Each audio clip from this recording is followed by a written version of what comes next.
Virginia politics have dominated the headlines recently as both the governor and attorney general both face separate scandals involving the use of blackface in their past. And the lieutenant governor is facing allegations of sexual assault.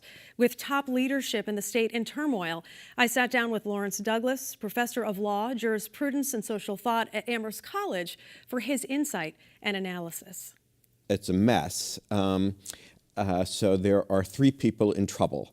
One is the governor, the other is the lieutenant governor, and the other one is the attorney general.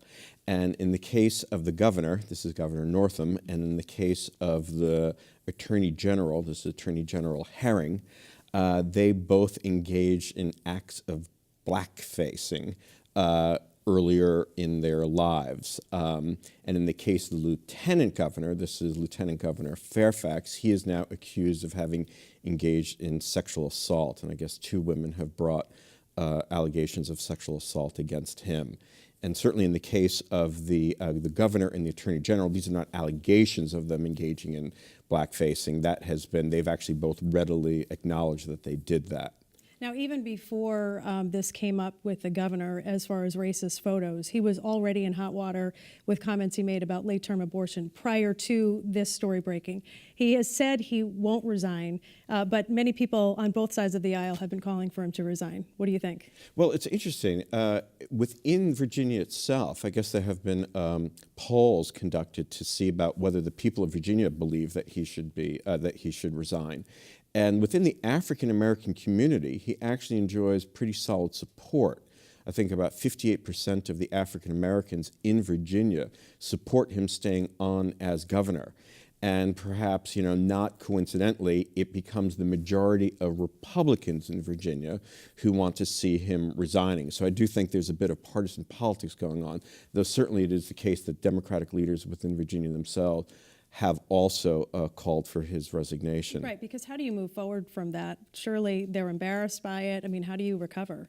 It's a very tricky thing. I mean, he himself, he acknowledged that this was a kind of a racist and offensive act. I mean, as you recall, the first allegations brought against him was that he had appeared in blackface in this photo in his medical school yearbook, where it appeared there was one person in blackface and then a man next to him wearing a Ku Klux Klan hood.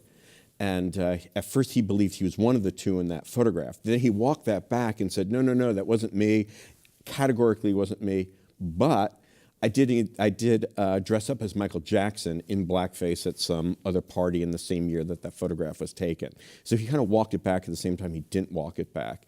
But he has readily acknowledged that it's a racist and offensive act that he engaged in. And, in terms of how does one rehabilitate oneself after that, it's a tricky thing. I mean, this did happen in 1984. And, part of the whole Facebook culture that we live in now and the social media culture is, does every person want to be defined by the stupidest act they've ever committed in their lives? And I'm not sure if it's entirely fair to say that engaging in a racist act makes someone a racist for their whole life. Maybe that's one of the things that we see in the interesting results of the public opinion poll in Virginia, where you find a pretty substantial majority of the African-American population there still supporting Governor Northam. But certainly after that, the Attorney General came forward with, a similar situation as well. And, obviously it's extremely hurtful that that's even part of the politics in Virginia. So that, as for the Democrats, it's got to be a difficult thing to overcome. Absolutely. And I think it's one of these things where they have to come forward very openly and say, look, I mean, as a white person, I grew up, again, if I were scripting it for them, I think I would say, I don't consider myself a racist, but I grew up in a culture in which these kind of racist attitudes were deeply, deeply embedded, and I engaged in hurtful behavior that, I was an adult at this time. I can't pass this off as adolescent or childhood behavior, but nonetheless, I believe I've learned, and this is a learning moment for me. I think that's the best they can do. I think that's what Northam has tried to do. He's even, I think, met with African-American leaders of the community. I think he's now said that he's reading Ta-Nehisi Coates' book, The Case for Reparations, and he's gone back and read Alex Haley's Roots, that old, that kind of book from the 1970s. about slavery. So I think he's trying to turn it into a teaching moment. You know, whether it's too little, too late is an open question. Okay, so now we have the lieutenant governor who has another controversy, and that's sexual assault, alleged sexual assault, which is, so you have the governor dealing with the racist photos and now the lieutenant governor. And in the midst of this hashtag Me Too movement, there's not a lot of sympathy, you know, for people when these allegations come forth. Absolutely. And again, I think we need to remind your viewers that, of course, the lieutenant governor, Fairfax, he's African American.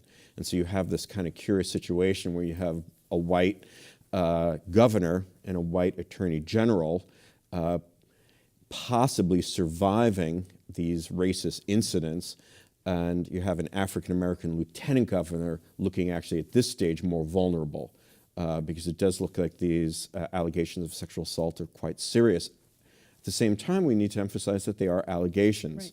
And, which he has denied. Which he has denied, and of course, again, you need to make sure that if you're going to be destroying someone's career, you're doing it on the basis of, you know, truly credible evidence. Which is not to say that the evidence isn't credible against him, but we just need to hear more. It has to be vetted. Exactly, it needs to be vetted and it needs to be validated. So so where do you go from here? In the midst of all this, obviously there's a crisis.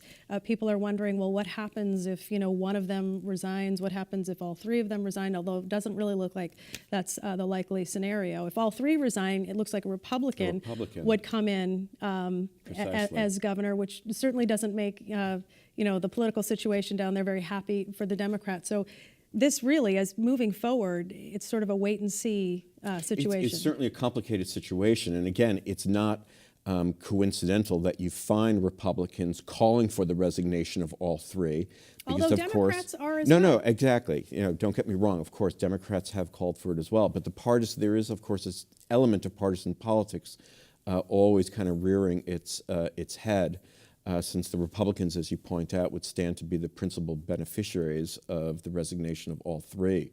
It is a little hard to predict exactly how it will play out.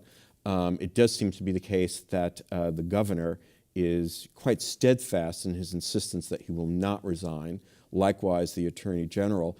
And then again, it seems to be that it's the Lieutenant Governor Fairfax who's the most vulnerable at this stage, though I think even today or yesterday, there seems to be a little bit less pressure coming from the Democrats within the legislature in Virginia to see him resigning immediately. I think they are waiting to see a kind of more fuller vetting of the allegations. You know, you mentioned partisan politics, and I think when people, you know, see these things unfold, and certainly in the political climate that we have in our country, you know, people are pretty fired up on both sides. And people are kind of sick of all of these things and scandals. You know, how do people sort of process this and still believe in the system? Well, I mean, hopefully what they do is they really let the information play itself out. I mean, that's certainly the case with the sexual assault allegations, where we really just need to have the seriousness and the truthfulness and the credibility of those allegations play itself out. With regard to the Blackface incidents, you know, that's really a question about how we reckon with a history of, you know, racism, racial injustice in this country. And, you know, it could be, again, it looks like one of the things that Northam is trying to do, that the governor is trying to do, is to say that he's now going to redouble his dedication to issues such as low-income housing, investing in education, investing in transportation. And so I think what he's trying to say is, don't judge me on the idiocy of my past behavior or the offensiveness of my past behavior.